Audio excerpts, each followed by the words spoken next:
اکتوبر 1955 میں قادیان میں اور آس پاس کے علاقوں میں پنجاب کے مسلسل تیز بارشوں سے سیلاب آ گیا.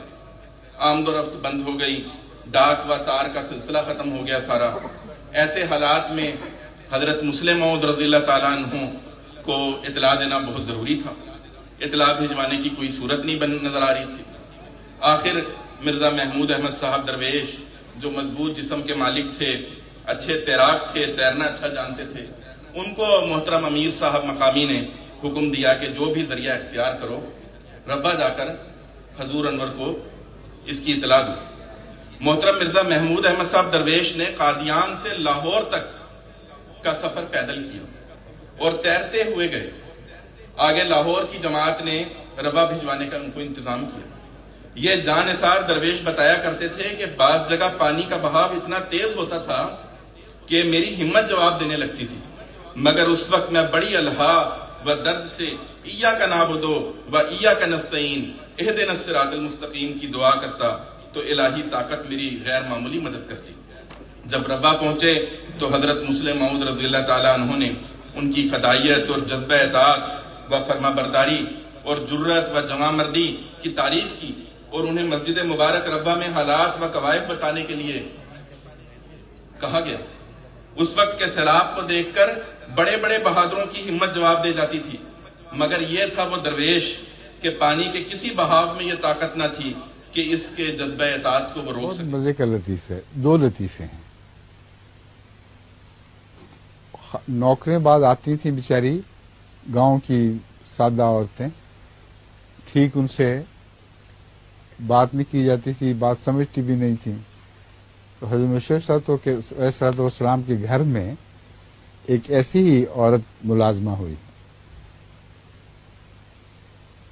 وہ اردو بیچاری بہت تھوڑی جانتی تھی. تو ایک دفعہ حضرت مسیح موعود علیہ السلام نے کھانے کے بعد وہ دانتوں میں سے جو پھنسا ہوا ہوتا ہے نا وہ نکالنا تھا. اس کو کیا کہتے ہیں؟ خلال.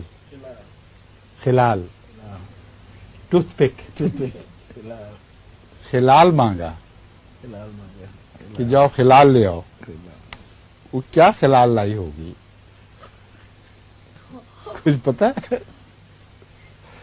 وہ پتھر کا اتنا بڑا کھرل اس پہ کوٹتے ہیں چیزیں، مسالے بناتے ہیں. وہ اتنا موٹا پتھر کا ہوتا تھا. بڑی مصیبت سے بنائی کہ بڑا بھاری خلال. اور حضرت مسیح اسلام اس پہ بہت ہنسے. وہ خلال دیکھ کے نا تو بہت ہنسی آئی آپ کو اس پہ. واقعی عجیب سی بات تھی. اتنا مصیبت اٹھائی گئی، دوری ہوئی جا رہی تھی خلال اٹھا کے. اور ایک دفعہ دروازہ کھٹکا تو وہ دوڑی گئی دیکھنے کون آیا ہے. باہر اس نے کہا آنے والے نے کہ جا کے کہہ دو میاں غلام محمد کاتب آیا، دروازے پہ کھڑا ہے. کچھ لکھوانا ہوتا تھا، مجھے سامنے تو بلا لیا تھا. تو واپس آئی، کہتی باہر دروازے پر قاتل کھڑا ہے.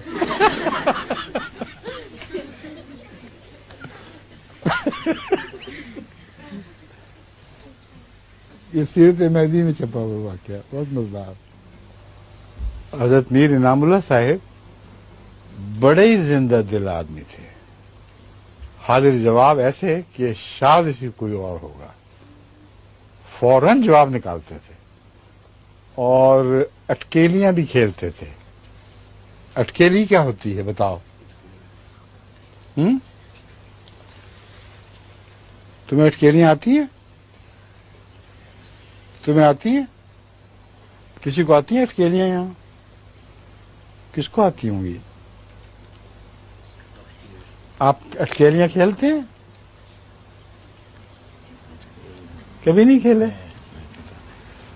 ہرن جب چوکڑیاں بھرتا ہے یا لہریں موجوں میں آئی ہوں یا کوئی شوخ طرار ہو، شرارتیں کرتا ہو، اس کو کہتے ہیں اٹکیلیاں کرتا ہے.